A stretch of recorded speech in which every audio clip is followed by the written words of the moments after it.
This is Dave Palladino with Landmark Group TV, and you like my little trusty microphone? I forgot that.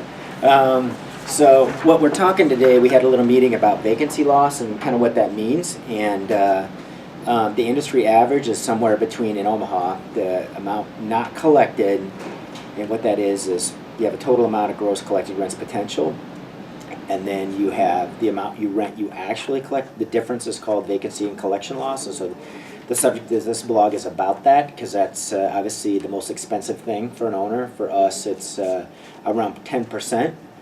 It's one of the most expensive things. It's more expensive than payroll. It's more expensive than taxes.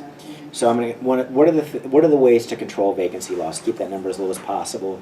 You want to do everything you can to convince your tenants from moving out. A lot of people have different opinions about that. I just think that, a bird in the hand is two in the bush, so I think you should not let your tenants move out. You should do everything possible to stop them from moving. If they give 30 days notice, you should do a personal visit to their home and ask them not to move, and what does it take them not to move? Some of them you can't stop from moving, but oftentimes you can. The second thing is you want to cut down the amount of time they sit vacant, so to the time that they're ready. So whenever they turn over, you want to get the work done as soon as possible.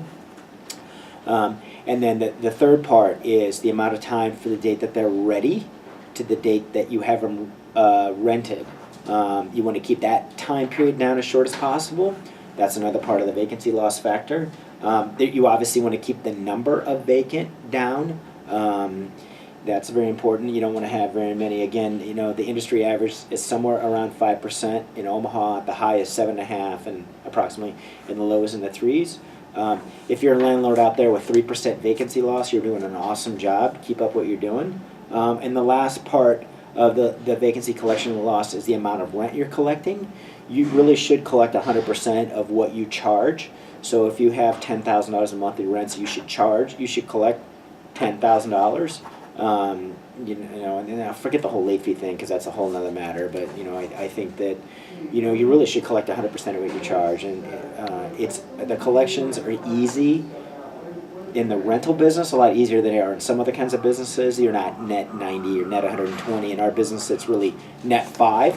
So that's the 5 things you need to do to keep your vacancy collection loss down.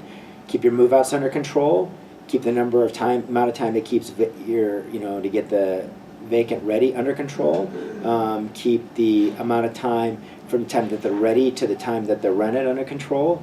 You want to keep your number of vacant down as low as possible, and then you want to collect 100% of your rent.